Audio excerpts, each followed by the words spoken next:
नमस्कार। मैं विवेक रुद्रा आप सभी दोस्तों का स्वागत करता हूं अपने YouTube चैनल विवेक रुद्रा ऑफिशियल पे। जैसा कि मैंने पहले आपको बताया था कि हमने परीक्षा पर चर्चा नामक श्रृंखला स्टार्ट की है जो प्रीलिम्स स्पेशल है। उस श्रृंखला के पहले वीडियो यानी कि जो हमारा पिछला पार्ट था वो हमने G20 विषय पर जारी किया है, अपलोड कर दिया है। वहाँ से आप इसको देख सकते हैं। आज जो हमारा विषय है वो भारतीय संविधान के प्रस्तावना यानी कि प्रेम्बल है। लेकिन क्लास स्टार्ट करने से पहले मैं आपको ये बता दूं कि मैंने पहले भी बता दिया कि ये प्रीलिम्स स्पेशल है। इसलिए मैं इसमें बहुत डीप या बहुत गहराई में जाने की कोशिश नहीं करूंगा। लेकिन हाँ, मैं इतना करूंगा कि आपके प्रीलिम्स लेवल के वो सारे टॉपिक कवर हो जाएं, वो सारे क्वेश्चन कवर हो जाएं जो आयोग के द्वारा पूछे जाते हैं उस टॉपिक से जो मैं आपके साथ शेयर कर रहा हूँ। तो प्रस्तावना है, तो प्रस्तावना को स्टार्ट करने से पहले एक बार हम प्रस्तावना पढ़ भी लेते हैं कि प्रस्तावना अगर हमें याद है तो प्रस्तावना से आने वाले मैक्सिमम क्वेश्चन को हम ऐसे ही सही कर सकते हैं। चलिए स्टार्ट करते हैं अपनी आज की क्लास।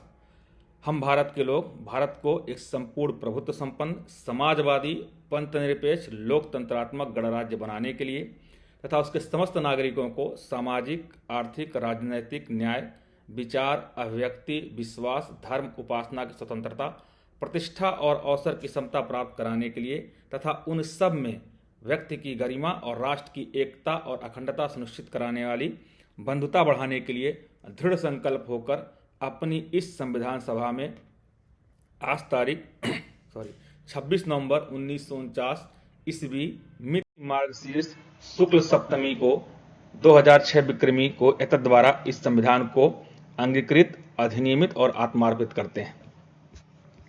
हम प्रस्तावना को जब भी पढ़ते हैं तो प्रस्तावना के पढ़ने से हमें कई चीजें अपने आप क्लियर हो जाती हैं।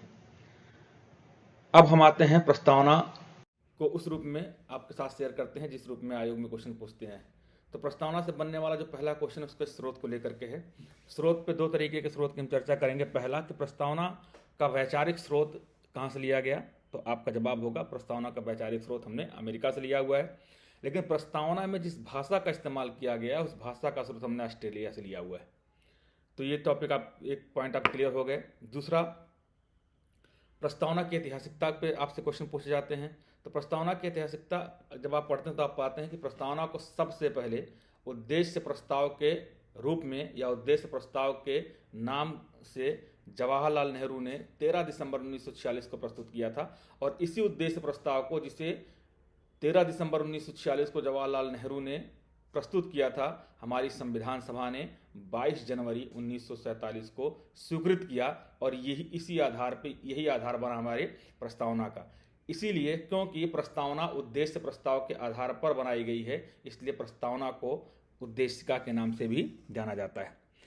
अब दूसरा सवाल आता है कि संविधान में प्रस्तावना की महत्वता क्या है। लेकिन महत्वता से पहले हम एक प्रश्न पर विचार करेंगे कि क्या संविधान में प्रस्तावना क्या विधिक स्वरूप क्या है। विधिक स्वरूप का मतलब होता है, विधिक स्वरूप के कुछ अर्थ होते हैं जिनको आपको जानने की जरूरत है। क्योंकि अगर आप विधिक स्वरूप का अर्थ समझ लेते आज यहाँ तो पॉलिटी के कई क्वेश्चन ऐसे हैं जो विधिक स्वरूप के आधार पर पूछे जाते हैं लगातार आयोग में, खासकर पीसीएस में, वो आपके सही हो जाएंगे। विधिक स्वरूप का पहला मतलब होता है कि क्या उसे न्यायालय द्वारा संरक्षण प्राप्त है। दूसरा, विधिक स्वरूप का मतलब होता है क्या उसे लागू किया जा सकता है न्यायालय के द्वारा। तीसरा, विधिक स्वरूप का मतलब होता है कि क्या वह विधायिका की शक्ति का स्रोत है। चौथा, विधिक स्वरूप का मतलब होता है कि क्या संसद द्वारा या विधायिका द्वारा बनाए गए किसी कानून को इस आधार पर निरस्त किया जा सकता है कि वह उस पार्ट में दिए गए शब्दों से या उस पार्ट में दिए गए सिद्धांत से इतर है। इन प्रश्नों पर हम प्रस्तावना की विधिक स्वरूप की चर्चा करते हैं। तो हम देखते हैं कि प्रस्तावना को न्यायालय के द्वारा संरक्षण प्राप्त नहीं है, प्रस्तावना को न्यायालय के द्वारा लागू नहीं किया जा सकता है, प्रस्तावना विधायिका की शक्ति का स्रोत नहीं है, और संसद द्वारा या विधायिका द्वारा बनाए गए किसी कानून को इस आधार पर हम निरस्त या खारिज नहीं कर सकते कि वह प्रस्तावना में दिए गए सिद्धांतों, प्रस्तावना में दिए गए आदर्शों के खिलाफ है। कुल मिलाकर के हम ये कह सकते हैं कि प्रस्तावना का जो स्वरूप है या जो विधिक स्वरूप है वो कैसा है, अपरिवर्तनीय है, वाद योग्य नहीं है या परिवर्तनीय नहीं है। तो सवाल उठता है कि प्रस्तावना का फिर महत्व क्या है। प्रस्तावना का महत्व इस रूप में है क्योंकि प्रस्तावना इस संविधान का दर्शन है। प्रस्तावना इस संविधान के कुछ मूल सिद्धांतों, मूल तथ्यों को प्रस्तुत करती है जो आपके एग्जाम में कई बार पूछे गए हैं। जैसे सबसे पहले प्रस्तावना हमारे संविधान का, हमारे सरकार के स्वरूप और प्रकृति को बताती है। वो कैसा होना चाहिए? संपूर्ण प्रभुत्व संपन्न वाला, समाजवाद, पंथ निरपेक्ष, लोकतंत्रात्मक, गणराज्य। इसीलिए हमने कहा प्रस्तावना आपको याद होना चाहिए। तो कैसा, क्या प्रकृति हमारे संविधान की है? वो संपूर्ण प्रभुत्व संपन्न है, समाजवादी है, पंथ निरपेक्ष है, लोकतंत्रात्मक है, गणराज्य है। क्योंकि आपके एग्जाम में इन शब्दों की मतलब भी पूछे जाते हैं, तो मैं एक लाइन में बताने की कोशिश करता हूँ क्योंकि समय का अभाव भी है। संपूर्ण प्रभुत्व संपन्न का मतलब होता है कि उस राष्ट्र को आप संपूर्ण प्रभुत्व संपन्न राष्ट्र कहते हैं जो राष्ट्र अपने आंतरिक और बाह्य निर्णय को लेने के लिए पूरी तरीके से सक्षम होता है, जिस पर किसी प्रकार के बाह्य आंतरिक दबाव काम नहीं करते हैं। आंतरिक डिसीजन का मतलब क्या? जो सामाजिक, आर्थिक, राजनीतिक परिप्रेक्ष्य में हो। बाह्य डिसीजन का मतलब क्या? कि वह देश स्वतंत्र है कि किसके साथ उसे मित्रता रखनी है, किसके साथ मित्रता नहीं रखनी है। समाजवाद का अर्थ यह है कि यहाँ जो हमारे आपसे सवाल जो पूछे जाते हैं एग्जाम में कि भारतीय प्रस्तावना में दिया गया समाजवाद किस प्रकार का समाजवाद है, तो आप कहेंगे कि भारतीय प्रस्तावना में दिया गया समाजवाद लोकतांत्रिक समाजवाद है। लोकतांत्रिक समाजवाद का मतलब जो गांधी और नेहरू के समाजवादी दर्शन पर टिका हुआ है, ना कि कार्ल मार्क्स के समाजवादी दर्शन पे। तो लोकतांत्रिक समाजवाद क्या होता है? लोकतांत्रिक समाजवाद का मतलब होता है कि जहां संसाधनों का सम वितरण होता है, संसाधन किसी एक व्यक्ति के अंडर में नहीं होते हैं, ऐसे व्यवस्था को हम लोकतांत्रिक समाजवादी व्यवस्था कहते हैं।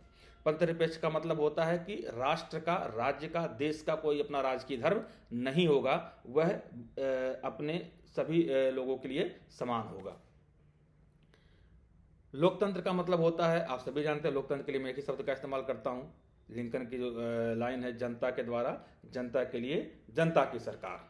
और गणतंत्र का मतलब होता है, गणतंत्र के कुछ मायने होते हैं। गणतंत्र का मतलब होता है कि जिसका राष्ट्राध्यक्ष वंशानुगत ना होकर के, जिसका राष्ट्राध्यक्ष वंशानुगत ना होकर के निर्वाचित होता है, उसको गणराज्य बोलते हैं। दूसरा यह है, गणराज्य का मतलब होता है कि जहां सभी पद सभी के लिए खुले हों, किसी भी प्रकार का विशेषाधिकार वहां ना हो, अर्थात विशेषाधिकार का अभाव हो और साथ ही वहां का राष्ट्राध्यक्ष वंशानुगत ना हो, अर्थात निर्वाचित हो, इसको आप गणराज्य बोलते हैं।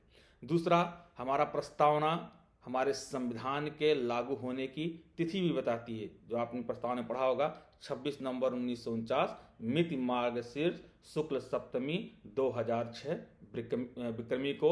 एतद् द्वारा इस संविधान को हम अंगीकृत, अधिनियमित और आत्मार्पित करते हैं। दूसरा, हमारा संविधान, हमारी प्रस्तावना हमारे संविधान की शक्ति का स्रोत बताता है। शक्ति के स्रोत में वही शब्द जहां से हमारा संविधान स्टार्ट होता है, we the people of India, हम भारत के लोग, यानी कि भारतीय प्रस्तावना संविधान की शक्ति का स्रोत भारत की जनता को मानती है। दूसरा, हमारा प्रस्तावना में हमें न्याय, स्वतंत्रता, समता की भावना का दर्शन भी कराया जाता है, जिसमें न्याय कितने प्रकार की है? 3 प्रकार की। कौन कौन सी? सामाजिक न्याय, आर्थिक न्याय और राजनीतिक न्याय। स्वतंत्रता कितने प्रकार की है? 5 प्रकार की। कौन कौन सी? धर्म, विचार, अभिव्यक्ति, विश्वास और उपासना की स्वतंत्रता। समता कितने प्रकार की है? 2 प्रकार की, प्रतिष्ठा और अवसर की समता। और भ्रातृत्व कितने प्रकार की है? 1। तो कुल मिलाकर के ये क्वेश्चन आपसे पिछली बार आयोग में पूछा गया है कि उत्तर प्रदेश पीसीएस में कि भारतीय संविधान की प्रस्तावना में कितने प्रकार के न्याय, कितने प्रकार के स्वतंत्रता, कितने प्रकार की समता, कितने प्रकार के भ्रातृत्व की भावना विकसित की गई है। तो भारतीय संविधान में हमने आपको बताया न्याय कितने प्रकार की है? 3 प्रकार की, सामाजिक, आर्थिक और राजनैतिक। स्वतंत्रता कितने प्रकार की है? 5 प्रकार की है, विश्वास, धर्म, उपासना, विचार, अभिव्यक्ति की स्वतंत्रता। समता कितने प्रकार की है? 2 प्रकार की है। कौन कौन सी? अवसर और प्रतिष्ठा की समता। और तीसरा, भ्रातृत्व कितने प्रकार का है? 1 प्रकार का। तो आप इसको याद रखिए। और इसी के साथ मैं आपको बता दूं कि जो न्याय है, भारतीय संविधान की प्रस्तावना में जो न्याय दिए गए हैं सामाजिक, आर्थिक और राजनीतिक, ये रूस की क्रांति से लिए गए हैं। जो स्वतंत्रताएं 5 दी गई हैं, जो समताएं 2 दी गई हैं और जो भ्रातृत्व की भावना है वो फ्रांस की क्रांति से लिए गए हैं। दूसरा, अब इसके बाद सवाल उठता है कि संविधान क्या भारतीय संविधान की प्रस्तावना को संशोधित किया जा सकता है या नहीं किया जा सकता है। दूसरा सवाल है कि क्या भारतीय संविधान की प्रस्तावना संविधान का भाग है या नहीं है। तो इस पे सुप्रीम कोर्ट के 3 माइलस्टोन डिसीजन हैं, उस निर्णय को हम आपके साथ शेयर करते हैं। पहला निर्णय है बेरुवेरी केस जो 1960 में आया। दूसरा निर्णय है केशवानंद भारती केस जो 1973 में आया। और तीसरा है बम्बई बनाम यूनियन ऑफ स्टेट केस जो 1995 में आया। बेरुवेरी केस में सुप्रीम कोर्ट ने अपने डिसीजन में कहा कि प्रस्तावना संविधान का भाग नहीं है, लेकिन वहीं जब 1973 में केशवानंद भारती केस आया जिसको माइलस्टोन केस के रूप में जाना जाता है, सुप्रीम कोर्ट ने अपने केस बेरुवेरी केस के डिसीजन को चेंज किया और बताया कि नहीं, संविधान प्रस्तावना संविधान का भाग है और इसमें संशोधन भी किया जा सकता है। लेकिन उसने संशोधन की प्रक्रिया को बाकायदा एक्सप्लेन किया। उसने क्या कहा कि संसद संविधान के किसी भी पार्ट में संशोधन कर सकती है, लेकिन उसकी मूल प्रकृति में छेड़छाड़ नहीं होना चाहिए। अर्थात पहली बार केशवानंद भारती केस 1973 में सुप्रीम कोर्ट ने फंडामेंटल स्ट्रक्चर, मूल ढांचे के सिद्धांत को लागू किया और उसको दोहराते हुए उसने कहा कि संसद, या सिंपल भाषा में कहें कि प्रस्तावना में संशोधन किया जा सकता है लेकिन उसके मूल ढांचे में छेड़छाड़ किए बगैर। दूसरा, उसने एक्सप्लेन किया कि ये संशोधन होगा कैसे, क्योंकि आप कई बार देखते हैं कि साधारण संशोधन होते हैं 1/3 बहुमत से। तो उसने कहा नहीं, जो साधारण संशोधन हैं वो संशोधन की प्रक्रिया में नहीं आते हैं। तो भारतीय संविधान की प्रस्तावना में संशोधन आर्टिकल 368 के अधीन दिए गए प्रावधानों के आधार पर ही किए जाएंगे। तो केशवानंद भारती केस में जो मेन डिसीजन आया, पहला कि संविधान प्रस्तावना संविधान का भाग है। दूसरा, प्रस्तावना में संशोधन किया जा सकता है लेकिन उसके मूल ढांचे से छेड़छाड़ नहीं होगा। तीसरा, प्रस्तावना में संशोधन आर्टिकल 368 के अधीन दिए गए संशोधन प्रक्रिया के द्वारा ही किया जाएगा।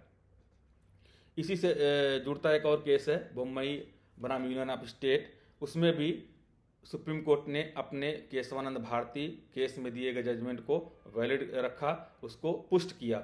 इस प्रकार फाइनली हम कह सकते हैं, अगर आपसे कोई पूछे कि क्या प्रस्तावना में संशोधन किया जा सकता है तो आप बोलेंगे हाँ बिल्कुल किया जा सकता है, लेकिन उसके मूल ढांचे में किसी भी प्रकार का संशोधन नहीं होगा। दूसरा, आपसे कोई पूछे कि क्या प्रस्तावना संविधान का भाग है तो आप बोलेंगे बिल्कुल प्रस्तावना संविधान का भाग है। कोई आपसे पूछे कि क्या प्रस्तावना में संशोधन किस आधार पर किया जाएगा तो आप बोलेंगे प्रस्तावना में संशोधन आर्टिकल 368 में दी गई प्रक्रियाओं के अधीन ही किया जा सकता है। तीसरा, अब सवाल उठता है कि क्या प्रस्तावना में संशोधन आज तक हुआ है तो आप कहेंगे हाँ। कितनी बार संशोधन हुआ है? आज तक प्रस्तावना में सिर्फ एक बार संशोधन किया गया है। 42वां संविधान संशोधन 1976 के द्वारा हमारे संविधान में 3 नए शब्द जोड़े गए हैं, समाजवाद, पंथ निरपेक्ष और अखंडता। तो आप याद रखिएगा, कई बार एग्जाम में आपसे कई बार पूछे जा चुके हैं कि 42वां संविधान संशोधन के द्वारा प्रस्तावना में कितने शब्द जोड़े गए, तो 3। कौन कौन से? समाजवाद, पंथ निरपेक्ष, अखंडता। दूसरा, भारतीय संविधान में की प्रस्तावना में कितने बार संशोधन हुए हैं? 1 बार। कब हुए हैं? 42वां संविधान संशोधन 1976 में। अब अगला सवाल आता है कि प्रस्तावना को लेकर के जो शब्द दिए गए हैं उनको कहीं और आगे बात की गई है कि नहीं की गई है। तो आप देखेंगे प्रस्तावना में जिस सामाजिक, आर्थिक, राजनीतिक न्याय की बात की गई है, इसी सामाजिक, आर्थिक, राजनीतिक न्याय को भारतीय संविधान के भाग 4 के DPSP, directive principle of state policy, जिसको राज्य के नीति निर्देशक तत्व भी कहते हैं, कि आर्टिकल 38 में दिया गया है। तो इस प्रकार आप कह सकते हैं कि जो न्याय का सिद्धांत प्रस्तावना में, वो प्रस्तावना के साथ साथ डीपीएसपी में भी उसकी व्याख्या की गई है। तो आपसे जब भी पूछा जाए एग्जाम में कि न्याय के सिद्धांत को प्रस्तावना के साथ और कहाँ पढ़ा जा सकता है, तो आप आंसर देंगे प्रस्तावना के साथ हम उसको डीपीएसपी के साथ मिला करके पढ़ सकते हैं। दूसरा, जो प्रस्तावना में स्वतंत्रता का सिद्धांत दिया गया है, 5 सिद्धांतों को, विचार, अभिव्यक्ति, विश्वास, धर्म, उपासना की स्वतंत्रता, ये जो 5 स्वतंत्रताएं आपकी दी गई हैं प्रस्तावना में, ये भारतीय संविधान के भाग 3 के फंडामेंटल राइट यानी कि मूल अधिकार के आर्टिकल 19 में इनको व्याख्यात किया गया है, उल्लिखित किया गया है। तो अगर आपसे कोई क्वेश्चन पूछता है कि भारतीय संविधान की प्रस्तावना में दिया गया स्वतंत्रता का सिद्धांत प्रस्तावना के साथ और कहाँ मिलाकर पढ़ा जा सकता है, तो आप बोलेंगे प्रस्तावना के साथ। जब हम आर्टिकल 19 या फंडामेंटल राइट को मिलाकर पढ़ते हैं तो प्रस्तावना में स्वतंत्रता का सिद्धांत हमारा पुष्ट होता है। दूसरा बात, अगर आपसे कहा जाए कि अखंडता का जो सिद्धांत प्रस्तावना में दिया गया है वो और कहाँ दिया गया है, तो आप कहेंगे फंडामेंटल ड्यूटीज में, यानी कि मूल कर्तव्य को जब आप प्रस्तावना के साथ मिला पढ़ेंगे तो अखंडता का सिद्धांत और उल्लिखित होता है। इस प्रकार से प्रस्तावना को लेकर के सवाल हमारे दिमाग में थे, कुछ प्रश्न हमारे दिमाग में थे, कुछ कॉन्सेप्ट हम आपके साथ शेयर करना चाहते थे, तो हमने उसको शेयर किया। प्रस्तावना को लेकर के जो एक शब्द का इस्तेमाल किया जाता है, प्रस्तावना को संविधान की आत्मा अम्बेडकर साहब ने नहीं कहा है। अम्बेडकर साहब ने प्रस्तावना को संविधान का पवित्र दस्तावेज कहा है, इसको क्लियर रहिएगा, क्योंकि अम्बेडकर साहब ने संविधान की आत्मा आर्टिकल 32 को कहा है, ना कि प्रस्तावना को उन्होंने संविधान का पवित्र दस्तावेज कहा है, इसको आप ध्यान में रखिएगा। तो ये प्रस्तावना को लेकर के कुछ हमारे कॉन्सेप्ट थे जो हम आपके साथ शेयर करना चाहते हैं। उम्मीद करते हैं कि इसके आधार पर आपके सवाल हो जाएंगे। तो याद रखिएगा, आगे हम किसी और टॉपिक के साथ मिलेंगे अपने परीक्षा पे चर्चा श्रृंखला में। तब तक के लिए आप पढ़ते रहिए, ईमानदारी से लगे रहिए, अपना एवेल्यूशन करते रहिए, एवेल्यूशन के आधार पर अपनी रणनीति बनाते रहिए। मॉक टेस्ट दीजिए, रिवीजन करिए, फिर मॉक टेस्ट दीजिए, revision, mock test, revision, RMR का सिद्धांत फॉलो करिए। निस्संदेह आपका पेपर अच्छा होगा, सिलेक्शन होगा। धन्यवाद।